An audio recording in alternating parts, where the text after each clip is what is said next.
Good afternoon, everybody, alongside Chris Halicke.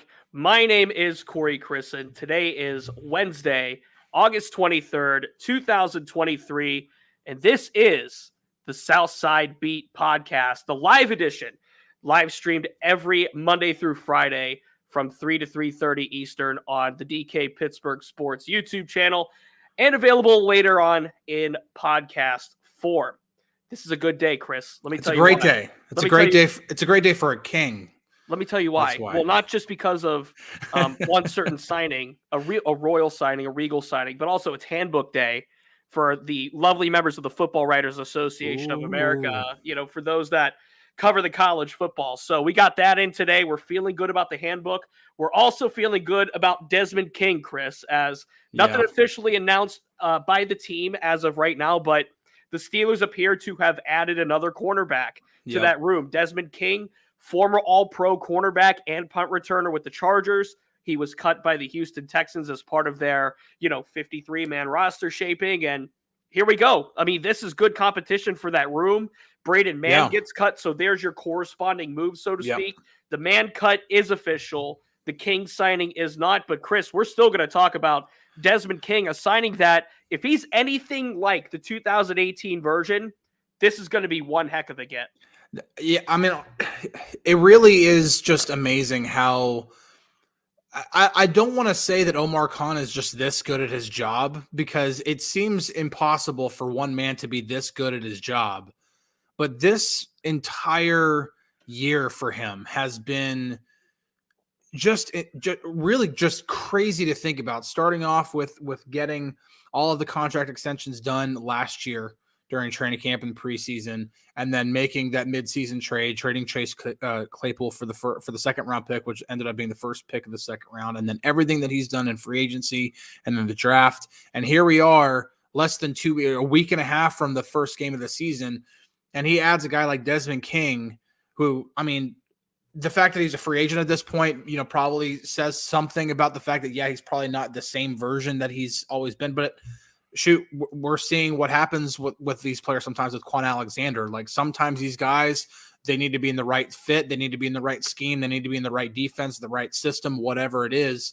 And things work out great. And that room all of a sudden looks a lot better with Desmond King in it, because now you got Joey Porter Jr., you got Levi Wallace, you got Patrick Peterson, who will be bouncing back and forth between the outside and the slot. It looks a lot better now than it did 24 hours ago when we were talking about what, when we're leading up to the 53-man roster cut, what positions can they address? We talked about cornerback quite a bit. Well, they got one, and they got one with, it's a low risk, high reward type signing too. And since we got off the air yesterday, of course, around 3:30 Eastern, the 4 o'clock deadline hit. We heard around 4:05 of the Steelers' official 53-man roster. And it was a surprise a bit that they kept 2 punters. Braden Mann kept on the initial 53-man roster. And obviously this afternoon we found out the Steelers were releasing him. So that's going to be the corresponding move. There were thoughts that they could get a trade going with another team, potentially Philadelphia. But evidently for either Mann or Harvin, whoever it was actually going to be, evidently it was going to be Mann that was, the likely trade candidate. Still didn't work out, but now this adds another wrinkle to that secondaries. So well done, Spice Creations. I'm sorry. That one's just that's too good. That's a good comment. They released Mann when they got King. That's great. That's amazing. But like you said, and now this kind of pushes James Pierre a little bit. This is the one guy that I think this is going to really light a fire under, because Pierre, to me, didn't have a great camp. He was kind of pushed away, from Chandon Sullivan. There was a thought that, he was on that fringe of the 53. Obviously, they cut Trent Thompson. They cut Kenny Robinson. They cut Trey Norwood. That was also thought of as a surprise. But now James Pierre gets to kind of float around a little bit as that 5th cornerback, so to speak. And I'm curious to see how they handle punts now, because Calvin Austin and Gunnar Olszewski are the punt returners, and Desmond King has capability in it. So this also does help Danny Smith in the return room. Yeah, and this is just one other thing that I really like about this roster, and it's one of the reasons why I'm trying to not get too excited or too overhyped about this team. But this roster has so much not only depth, but versatility and flexibility. And that's just this right here. Not only, like you said, not only deepens the cornerback room, but it gives yet another option to in the return game. And that, I think, is something that every good team has, is you always have somebody who's right behind you, who's going to be able to push you for your job. Not that that's their intention, but if you start slipping, if Calvin Austin slips even once, there's Gunnar Olszewski and Desmond King right behind him to possibly take that. And the same thing, happened with Gunnar last year, but even then, it wasn't like Steven Sims was an automatic plug and play. He kind of had to earn that a little bit. They have 3 guys who are absolutely capable of doing it. And as much as people might want to be down on Gunnar, remember the dude was an all-pro a few years ago as a returner. So it's not like he doesn't have the capability. He does. And so, again, this is just having that kind of depth and versatility is just another reason why this roster is there is a lot of reason to be excited about a roster like this, for sure. Vegas TJG here gives us a perfect segue into our next discussion topic, and that's the practice squad. With the 53-man roster, there's some tough cuts that the Steelers did have to make. And Vegas TJG in the YouTube comments, he says resigning the defensive tackle to the practice squad is nice. That's Braden Fehoko. And to me, Chris, Fehoko was, I don't want to say a lock for the 53, but I think he provided a different complexion compared to what Montravius Adams and Armon Watts do as a true nose tackle, and even to an extent looking at Keanu Benton.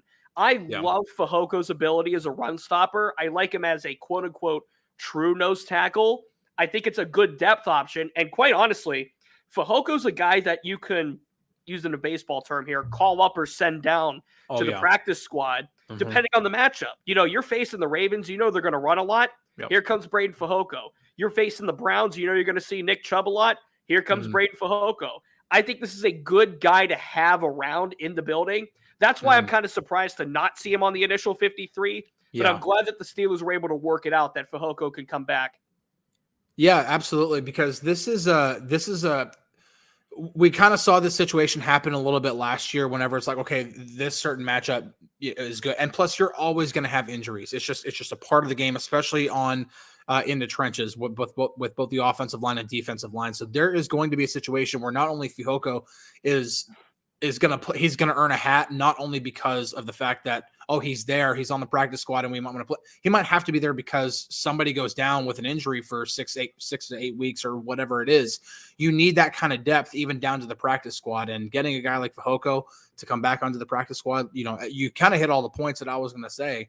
You're going to be facing teams that are going to want to run the football. And having a guy like Fehoko is going to do that. He's going to help stop that run, because he's just such a good space eater, and there's so few of them in the league nowadays.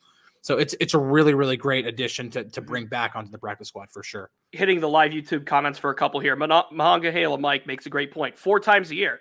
2 games against the Browns, 2 games against the Ravens.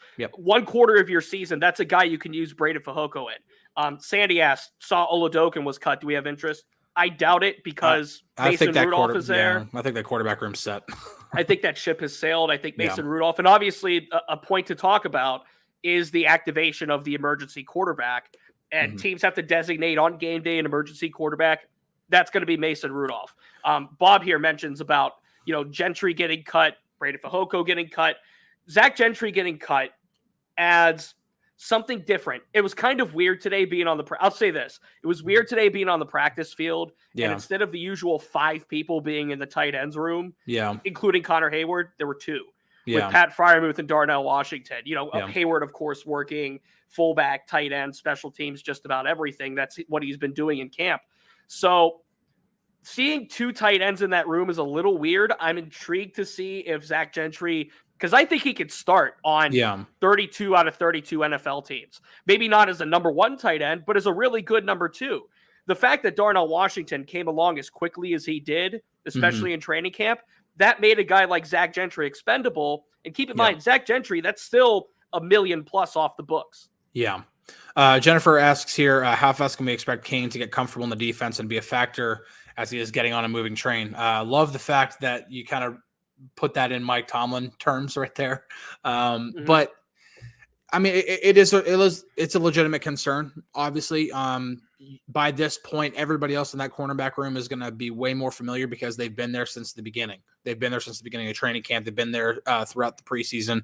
There is going to be an adjustment period, which is why I don't think you're going to see Desmond King getting a ton of snaps in week one, not unless just a lot of injuries happen, which, knock on wood on that one. But it's probably going to be something where he's kind of eased in a bit. But again, it's just a really good depth option to have. And also the beginning of the season is going to give a really good barometer for like where Joey Porter Jr. is in terms of being capable of handling a lot of snaps by himself on the outside. We're going to get an answer on that pretty quickly. I understand like they play the 49ers and their quarterback situation is a bit of a mess, and play the Browns early, and that's mostly a running team. You might have a bit of, you might get an answer to that a little bit better once they play the Raiders. If he has to cover Devontae Adams quite a bit, that should give you a good, but as the beginning of the season continues to unfold, Desmond King should get more and more and more comfortable. And then that in turn gives Terrell Lawson on defense a lot of options. And a good question here from Brian. Do we expect Desmond King to play inside or outside, basically? And what I think this signing does is it takes a weight off of Patrick Peterson's shoulders. Joey Porter Jr., Levi Wallace are pretty much locked into the outside. When you look at Patrick Peterson, he was working in the slot in camp, which allowed Joey Porter Jr. to see the field with the first team. This is in Latrobe. And then now when you have a guy like Desmond King, who has great speed, good ball skills, former All-Pro, good knowledge, I think he'll be able to pick up the secondary in the system pretty quickly. Yeah. And I think this is going to benefit Patrick Peterson from the standpoint of Pat P can only focus on the outside now. Maybe there's occasional snaps that Pat P will play on the inside, but with Chandon Sullivan specializing as a slot corner, now you bring in a Desmond King. You could focus Patrick Peterson on the outside. You could focus Joey Porter Jr. on the outside. Levi Wallace isn't going anywhere. I think this helps kind of solidify the roles more so than just having another body into that room. I just again to continue to beat a dead horse here, but just the options, having options. Yeah. It's just Ahkello Witherspoon goes down last year. The options all of a sudden look pretty thin. This year, if one of those guys happens to go down with an injury for any length of time, it doesn't look as bad as it would if Desmond King wasn't there. And then it's like, okay, are you going to rely on James Pierre at that point? Like James Pierre James Pierre as a fifth corner to me is a pretty good option as like a fifth corner when we're talking about guys who play on the outside or anything like that. But it's just again, I just go on the depth. I mean, just they addressed corner, which was probably the thinnest position. Where's the weakness on this roster right now? Randy asking the YouTube comments here. Look, he's distracted, and he has a beef with me because I don't have Steelers background in my background. Chris did a great job with this. This is all collected over time, man. Chris did a great job with this backdrop. I have just a plain little canvas painting that I really like. Quite nice. Chris is in a bit of a different situation than me. He is in his house. He is in his space. He is in the space that he bought, more importantly. I am in a rented one-bedroom apartment that I can only do so much with. So, throwing nails into the wall, throwing staples into the wall, not a great thing. So anything I could do with those little sticky, the command strips, that's what I'm going to do. And quite honestly, I like this. I think it's a cute little painting. I'm going to keep it up for now.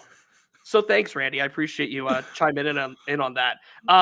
I want to go to another football point, and Ian Dunbar here, UK Steelers representing from the UK.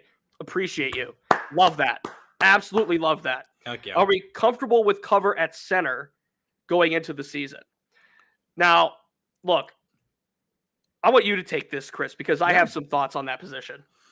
I mean, again, there are multiple guys behind Mason Cole who can and have played center before. Spencer Anderson can play center. Nate Herbig can play center.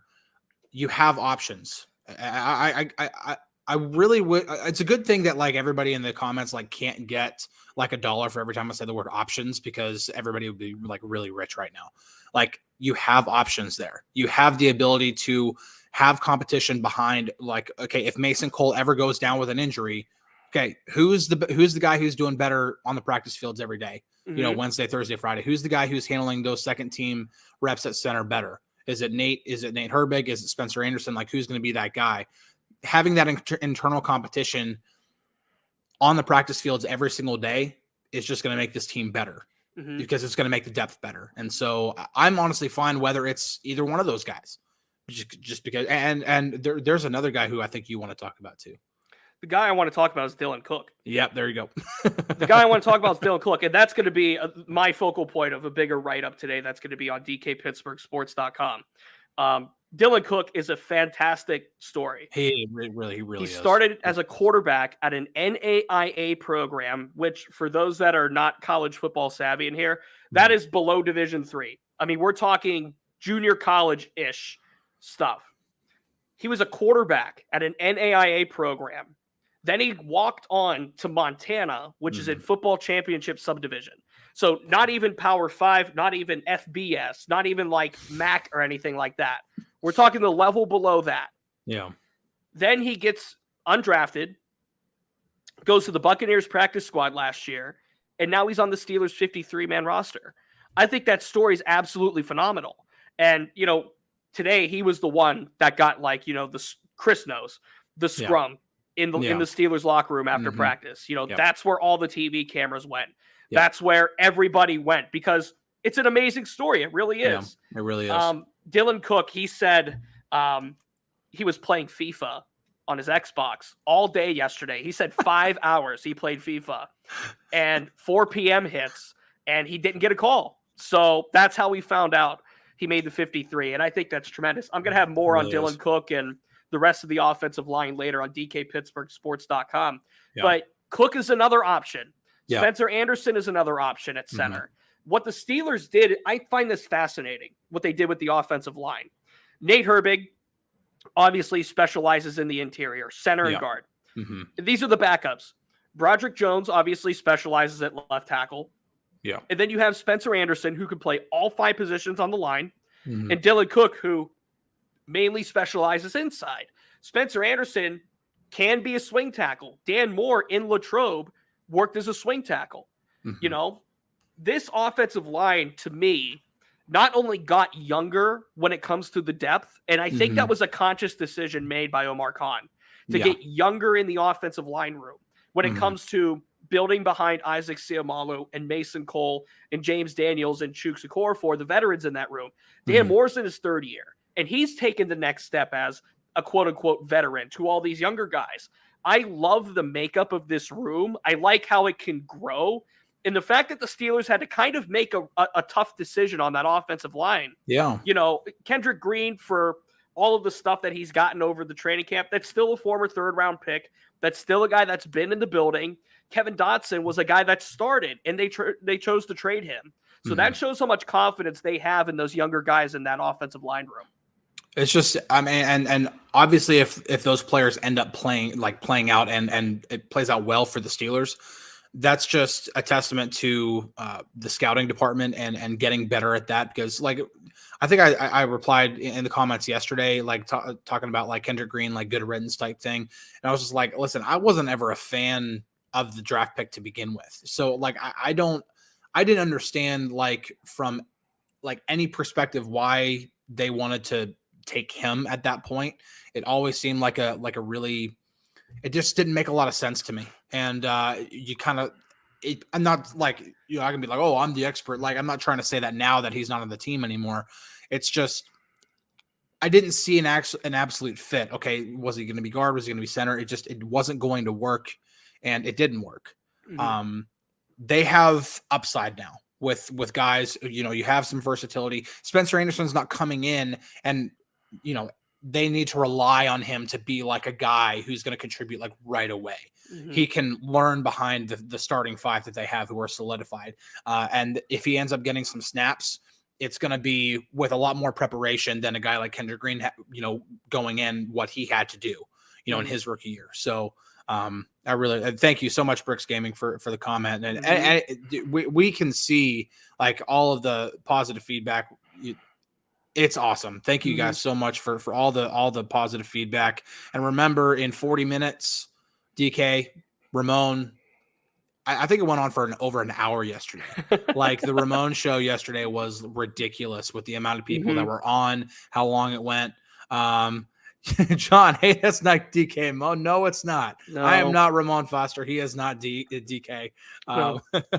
Give it about 40 minutes. They'll be here. Yeah, that's what we get to do. We get to set the table for DK and Moan, which is great because look, DK and I are on the south side. Chris gets the analytical view. Ramon Foster obviously is a former player and has really good perspective from that angle. So you're getting not only 2 hours-ish of Steelers content per day that's live, and it's available on playback. You know, this show will be available for playback on the website on DKPittsburghSports.com, and where podcasts are found, Apple Podcasts, Google Play, Spotify. So please share the word. We greatly appreciate that. This obviously is only the third episode that we're running so far. There's going to be plenty more to come. Monday through Friday, we'll be here from 3 to 3:30 Eastern. And this is going to be fun. It's not going to be just football either. I mean, we're talking about my Blue Jays, my canvas Blue Jays back. I like the painting.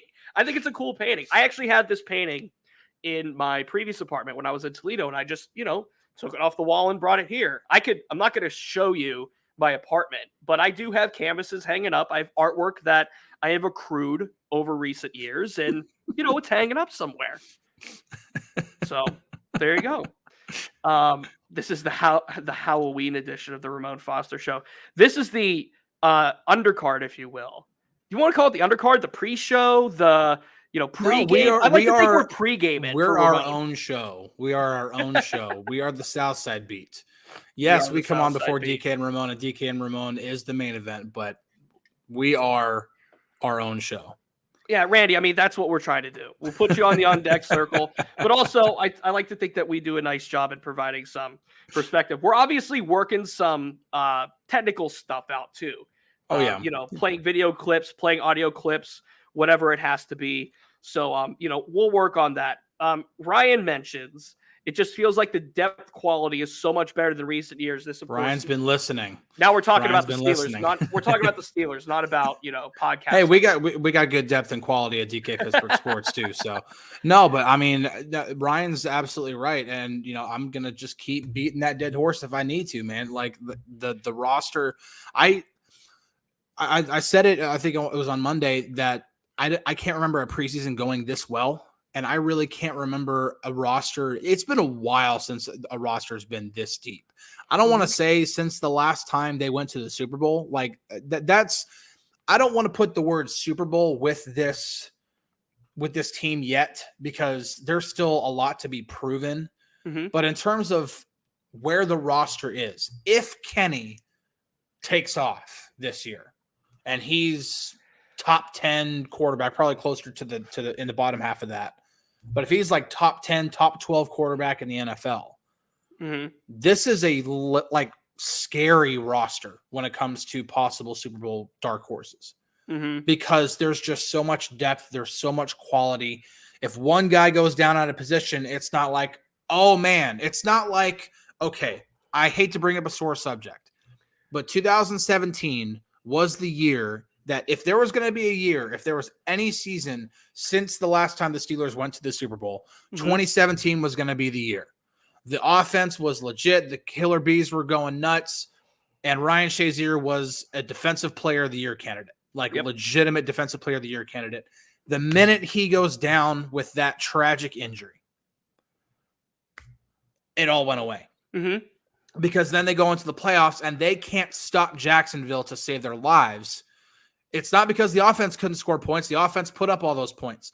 The defense could not stop Jacksonville to save their lives. They could not stop. Who's the freaking quarterback again? I can't think of Blake Bortles. They couldn't stop Blake Bortles. Like it's that, but see, that's one thing. Like I understand that's a defensive player of the year candidate. And when if a guy like TJ Watt goes down with an injury, it's a huge blow. But I think this year's defense is way better equipped if a TJ Watt goes down with an injury, because then, there's Marcus Golden to step in. There's Nick Herbig to step in. It's better equipped to handle a loss like that. Bortles throws a Molotov. I'm going to address a question from AJ. Why is the show called the Southside Beat? Great question. for those that are not in Pittsburgh and that are unaware, it's a double entendre of sorts. The Steelers practice facility, and for the fact of that matter, where Pitt practices as well, they share a facility, is on the south side of town. So it's kind of hidden, but it's easy to find if you know where it is. That's how I describe it to people. But it's on the south side of the city of Pittsburgh. And the beat portion of it, number one, I am a beat reporter. I am there, beating down the door, so to speak, for stories and talking to players and talking to Tomlin and talking to Matt Canada and talking to Terrell Austin.